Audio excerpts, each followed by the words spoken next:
activists, human rights activists, soldiers for justice. You step up to the plate to be revolutionary.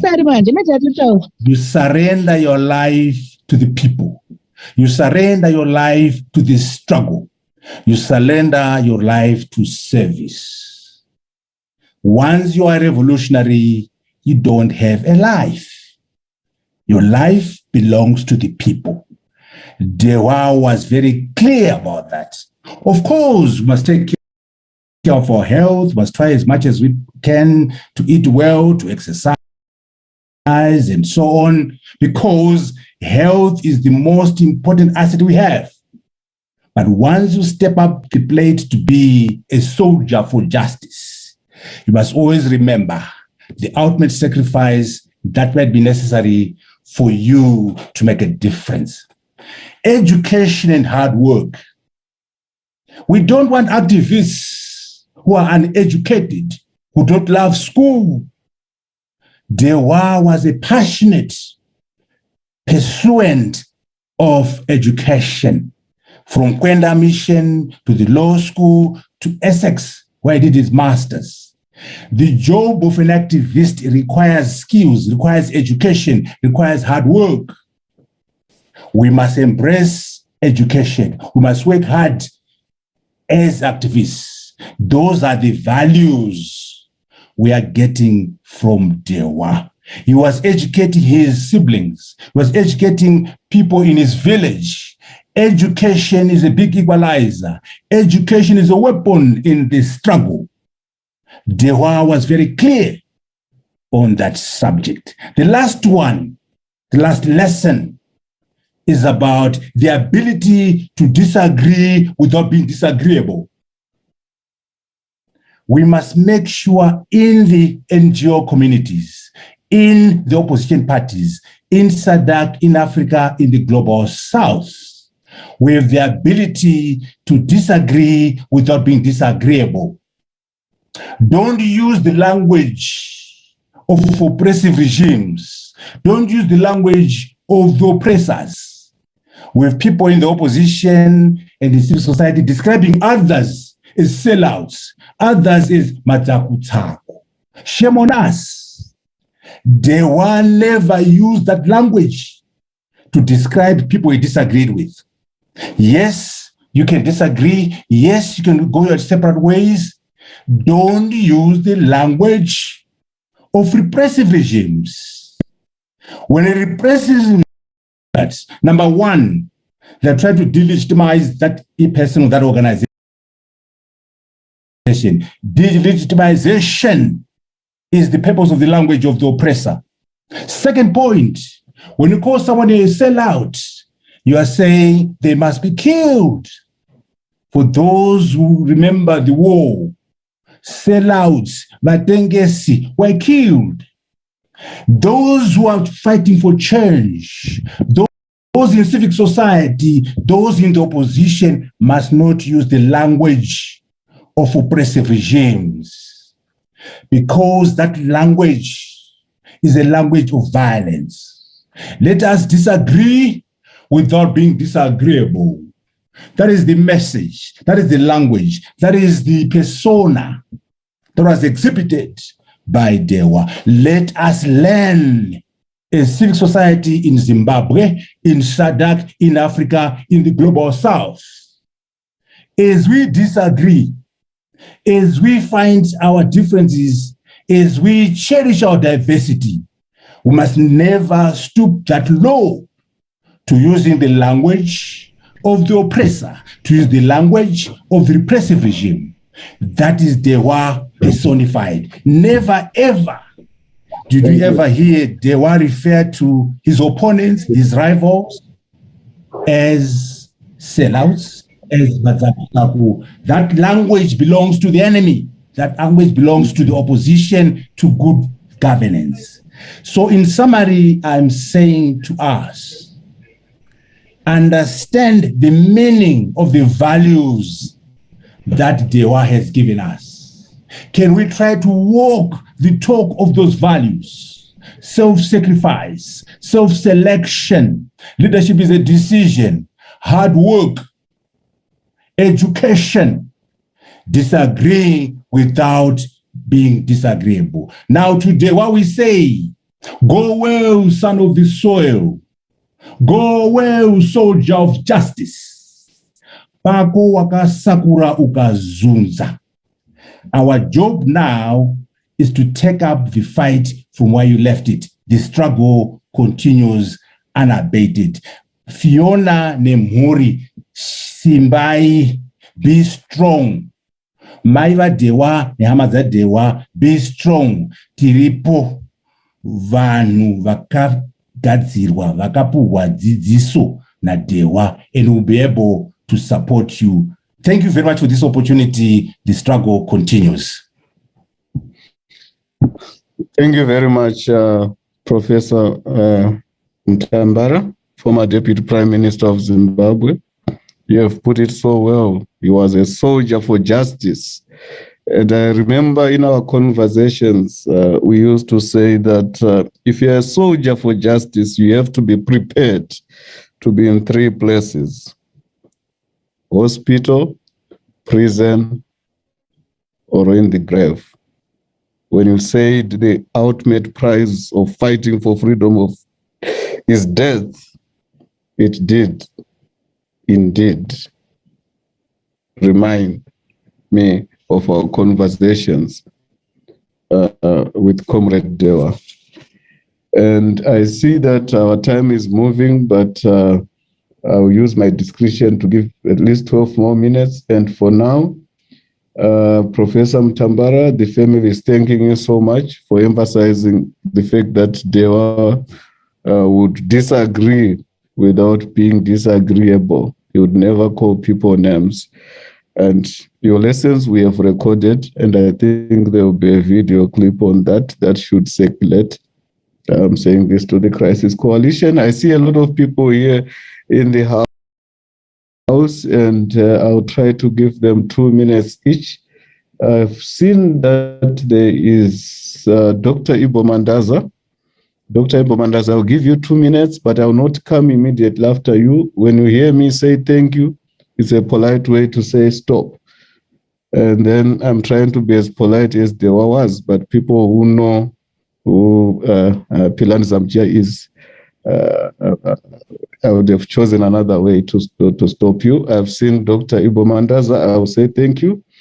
And then I've seen that there's Dr. Alex Magaisa here, come after Dr. Ibo Mandaza, 2 minutes. I've seen there's my president, Chengeta Mpara, 2 minutes. And I've seen that there is a very important person as well, as we are all important. Who was the Secretary General at the University of Zimbabwe when Dewa was the president. It would be unfair not to give him some time. I didn't know he's now a doctor. So thank you, Professor Mtambara, for encouraging people to go to school, excel in the streets and in the library, if we have seen us guys here. I see you, Dr. Brilliant Mhlanga. I'll give you definitely 2 minutes.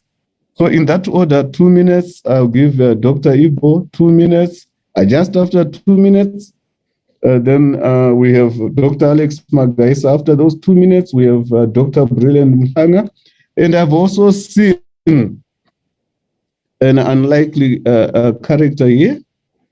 I've seen that there is Mr. Xavier Kasukuere, former cabinet minister in Zimbabwe. I think they served in the same government of national unity with Professor Atam Tambara. I see you there. I would really love to hear from you. I would also give you 2 minutes. Let's go in that order and see how far we go. Dr. Ibo Mandaza, over to you. Hello? We can hear you clearly. We are very clear. Go ahead. And I want to begin by thanking the Crisis Coalition and yourself, Cesare Zamchia, Otosaki, Itai Zimunya, and all of you who have organized this wonderful send-off for a great hero, a modern hero. The struggle, indiscernible as might be, but a struggle all the same. A struggle for a new liberation in Zimbabwe and in Africa. And I think that the age group, your age group, organizes a wonderful memorial. You do represent a very important period in our history as Zimbabweans. Secondly, I want to pay my deepest condolences to the Dewa Mavhinga family. In a country such as Zimbabwe, in which we are all related in one way or the other, the Mavhinga family are, of course, the Moyo dynasty, the Weroji dynasty. A boy in the age of my eldest child was my son. He was my son. I want to say to the family that take comfort from this wonderful memorial, which has really immortalized Dewa. I am equally amazed and most grateful to the people who have organized this. This is a wonderful thing you've done. I hope we can immortalize this through a foundation in the name of Dewa Mavhinga, but more and a memorial to remember the struggle, the modern struggle that we have in Zimbabwe. I thank you sincerely. Thank you. Thank you. Dr. Alex, 2 minutes.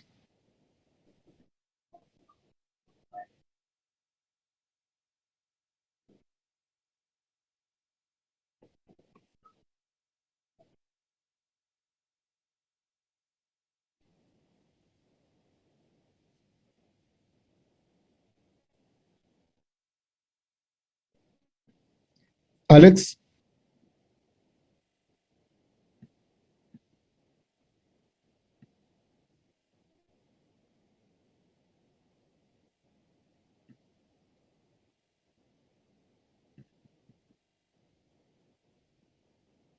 I can't hear Dr. Alex Magaisa. President Mbara?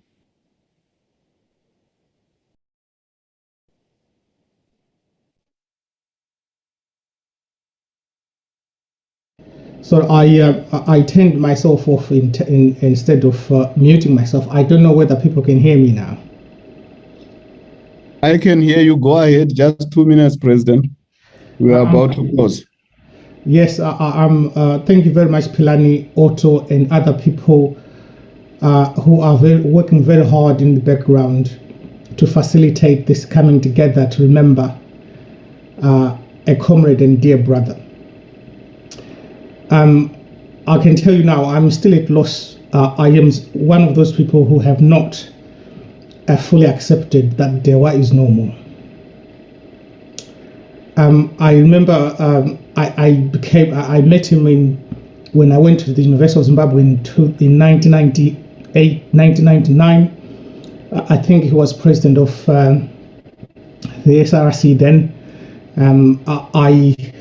As you all know, I became president of the ASM SRC after him. Although we were very different in terms of how we approached the struggle, him and I, he was always there for me when I needed his guidance and support.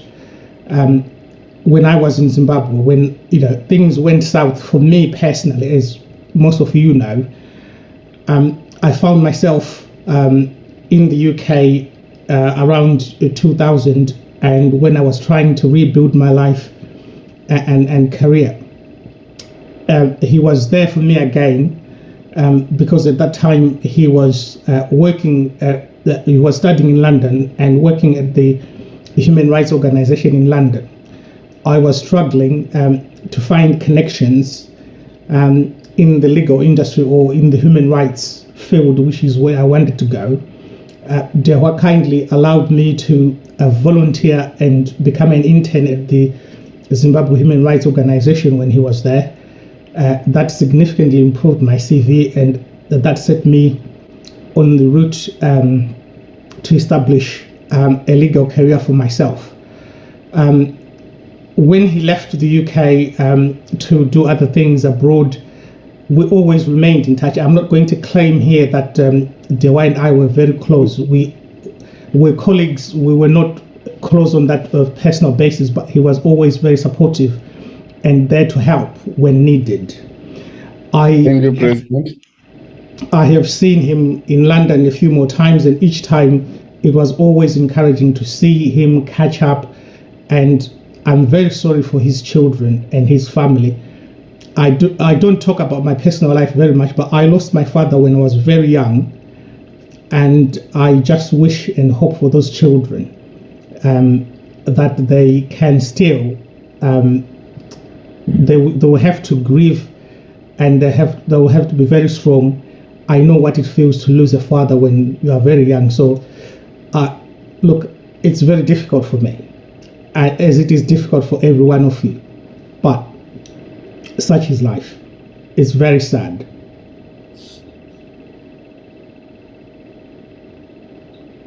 Yeah. Thank you, President.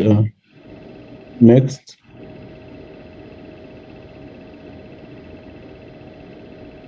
Pasquale.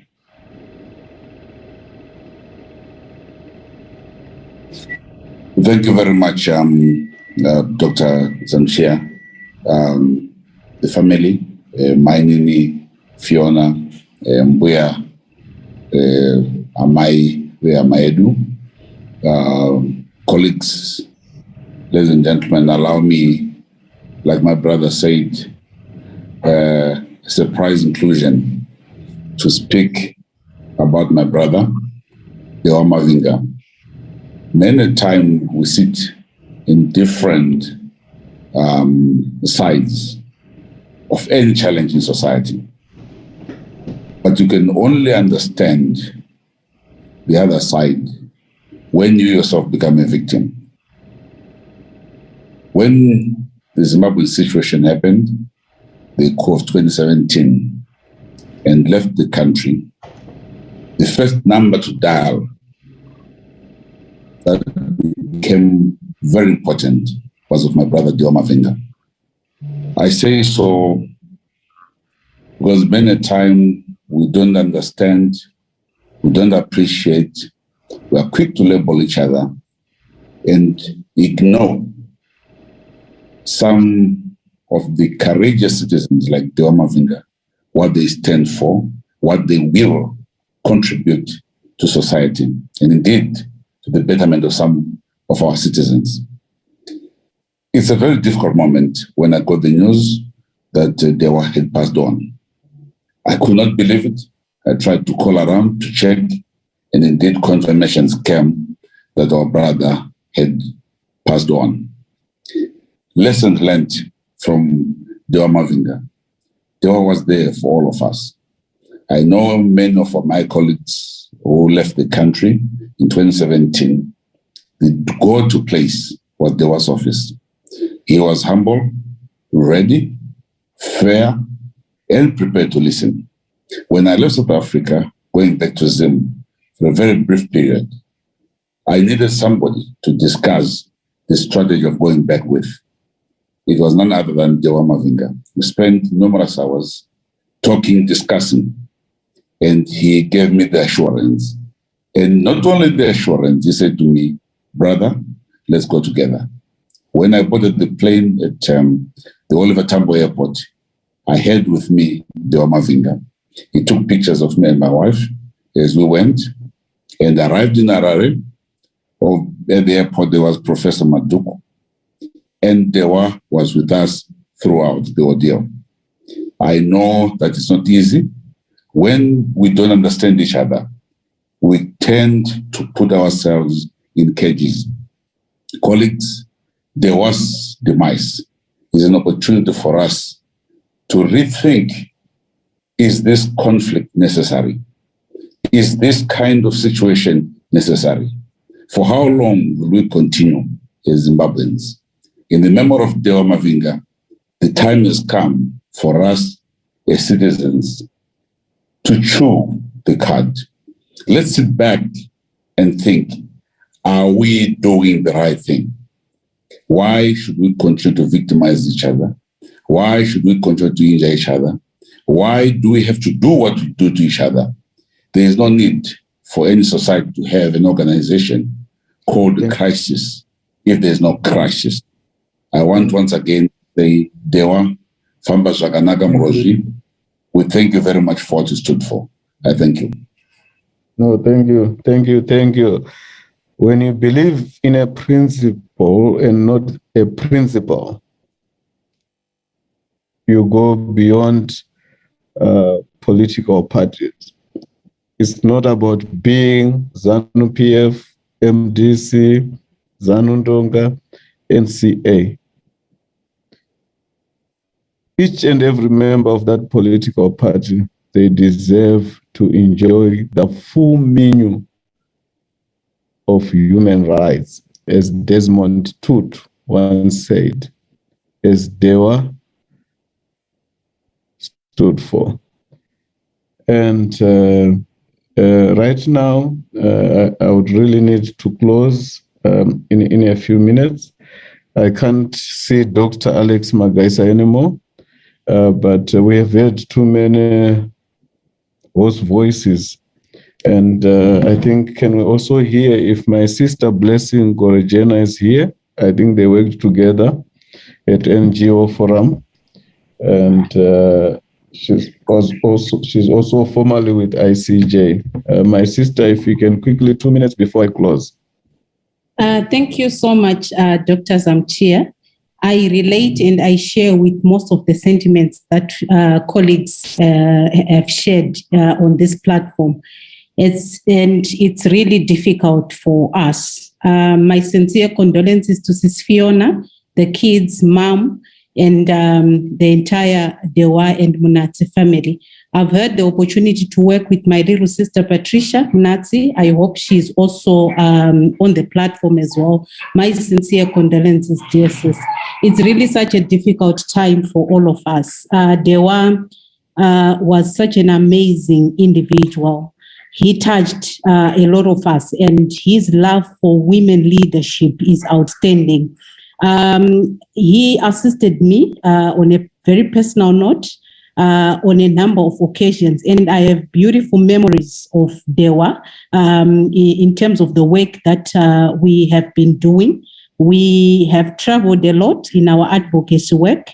My former director, Abel Chikomo, has spoken a lot about the amazing work that Dewa did when we were together at the Human Rights Forum, and even when he moved on to Crisis Coalition, as well as the Human Rights Watch, we continued to work together. And I will also want to share with you one of the beautiful moments that we had at one point when we were in Geneva.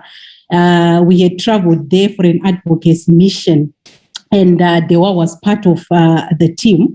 And I remember very well, he was very fond of his family. And each time you would travel, he would always remind you that don't forget that you are here and your family needs you back home. So as you all know, Geneva is very expensive. So it was my first time being there. And I was in the company of colleagues, Rose Hanzi, I don't know if she's present, Irene Petras, Justina Mukoko, and many others. So we were looking for food to eat. And everywhere we went, it was just too expensive until we found a certain corner where they were serving, fried rice. And he then said, my dear leader, BG, this is where we should be going every time. And remember, if you would speak in Shona, like, so every time we would go, he would just say, my order is fried rice. So it became the way we would address each other up to today. Each time he's checking on me, he's checking on colleagues we were with, he would start off by saying, I miss fried rice in Geneva. Those were the beautiful moments. And indeed, we learned a lot in our career, in the work, human rights work that we have done. Dewa was resilient, a fearful fighter. He would open up even avenues for advocacy, which you would not even dream of.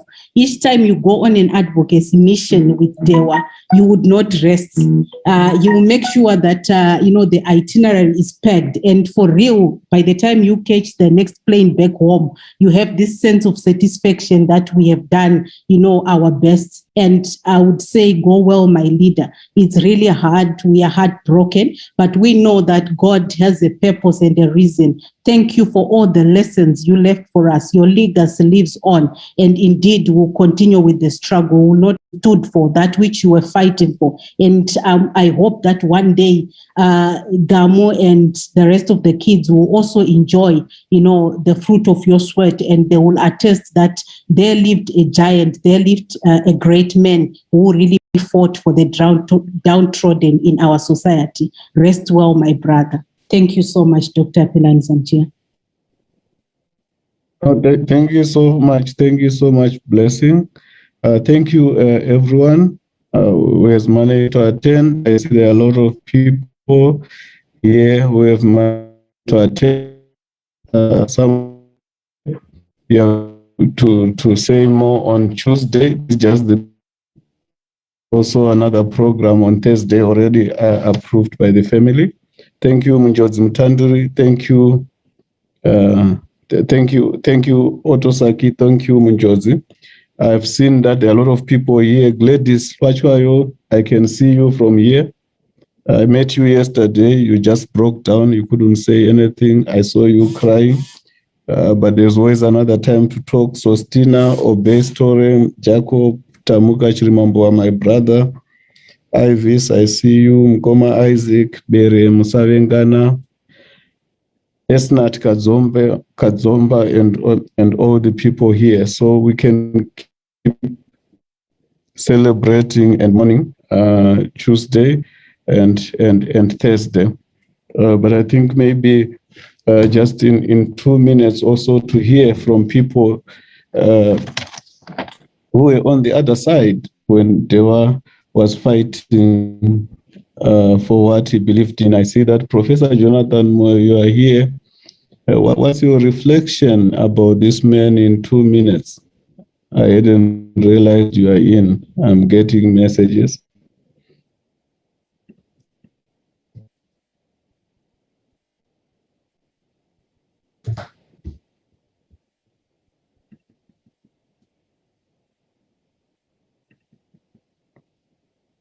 Oh yeah, so possibly he has already signed out, and on that note, Depros Muchena, are you in? Can you give us the last words? Depros Muchena, Amnesty International Southern Africa Director, kindly give us the last words. And then after your words, I can then close.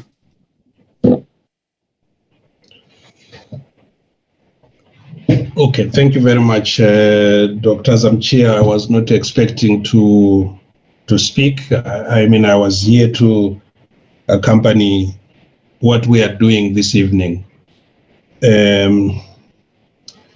It's a difficult night. It's a difficult day. We've had a long day here in Johannesburg with other colleagues.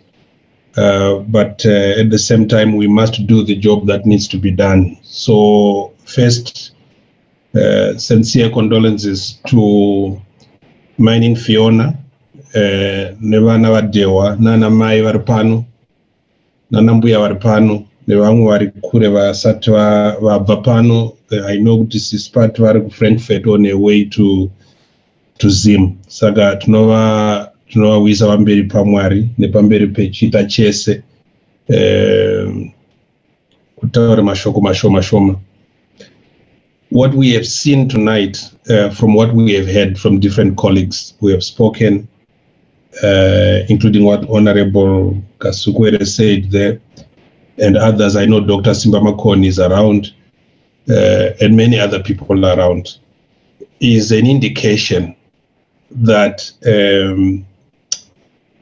Dewa's legacy in Zimbabwe is one of leadership that unites people across different spectrum, walks of life, and constituencies. And I think this moment should remind us about what national unity, national consolidation, national renewal looks like. Dewa's legacy here is renewing a spirit we thought we didn't have, of listening to each other, talking to each other in a way that only he could do. I have known him for a very, very long time. Dewa, he was a student in high school. He was a member of the Students' Christian Movement, which I was. He had lots of talents apart from what we have had.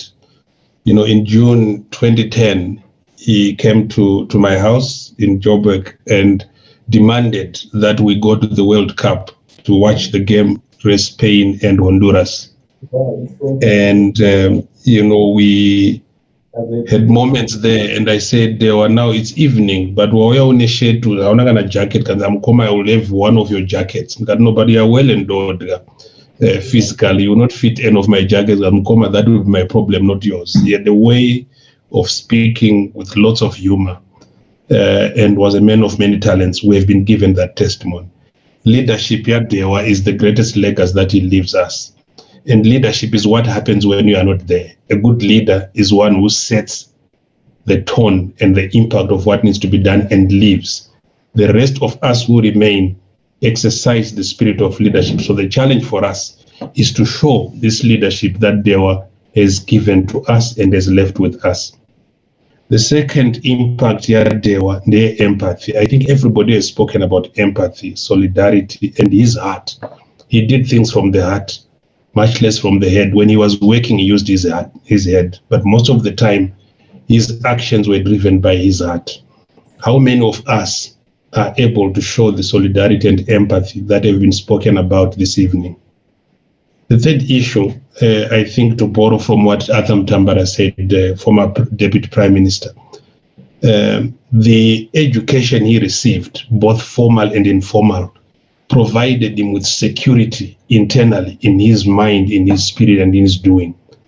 And security is an important part of leadership. When you are secure in yourself, you can lead others. When you are insecure, you amplify your personal flaws as you attempt to lead others. When you are insecure, you take more than you give. When you are insecure, you are always limiting the growth of your team to your level of mediocrity. When you are insecure, you are a danger to yourself, the organization that you lead, your constituents and country. And let's leave the personal example of security of person that Dewa was. That is what gave him confidence to confront all the things that he did, including addressing questions that most of us would shy away from. That security of person is a key element of leadership that I think many people have testified to. And the last one, I think, it is the never say die attitude. I think his relentless commitment to success, to excellence, and to achieving my goals Hano set for himself are indicative of the person that Dewa was. For all the people who have talked about Dewa, he was under fierce attack. He would speak to me sometimes. I would call him, Dewa, how are you? No. Don't give me a political response. I've just seen the tweets from Anwar Utaura about you. What can I do? This is our calling. He had that personal camouflage he wore to withstand sustained attack from those who were enemies of progress, enemies of human rights. And I think we can borrow a leaf from him. Tonight, thank you so much, those who came out to speak, and Dr. Zamchia for the job that you have done excellently throughout moderating this very deep and sad moment. But it gives us an element of renewal. Dr. Mandaza spoke about things we could be thinking about. There are colleagues who have spoken about an annual human rights lecture in his name. There are colleagues who have spoken about an annual human rights award. There are so many ideas that are up in the air. Our test is not the speeches we are giving during this time until burial. Our test is what we do when Dewa is long gone. What we do with his children, with his wife, with his family.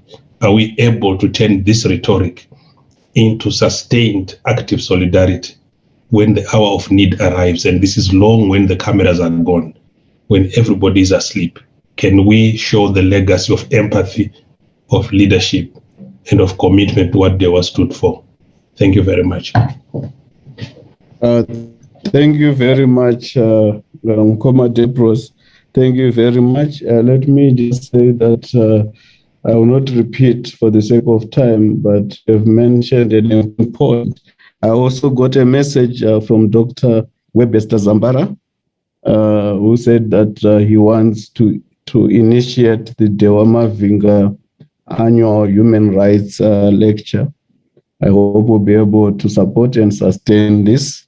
And once again, to Fiona, my guru, Dewa's wife, to Mbuya Dewa, Dewa's mother, to Gamu, my daughter, and all your siblings, and to the entire Dewa and Munasi family, distinguished friends, guests, and speakers.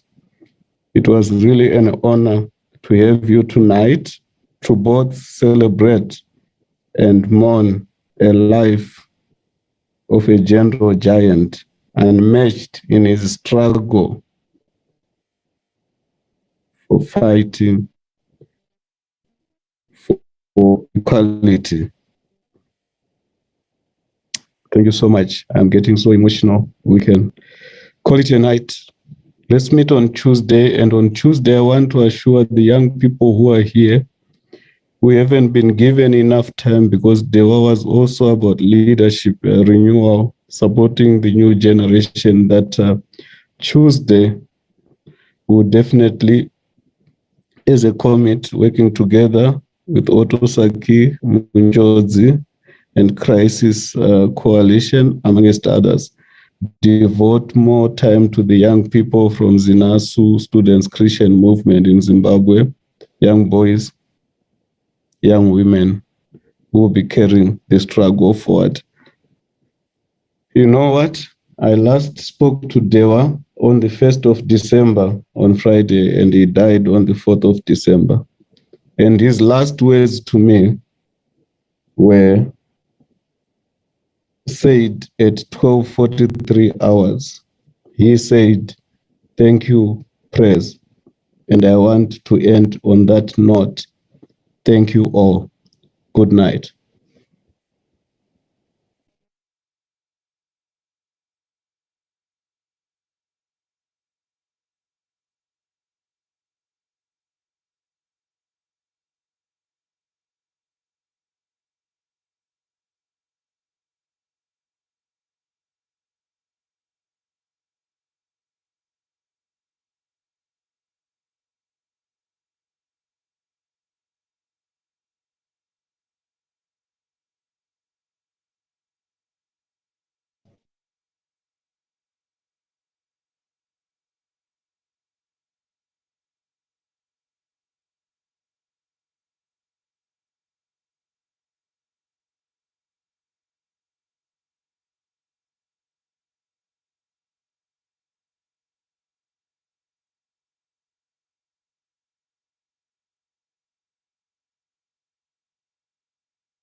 Nakutenda kuna baba tichasanga ticha zangana Udenga nero para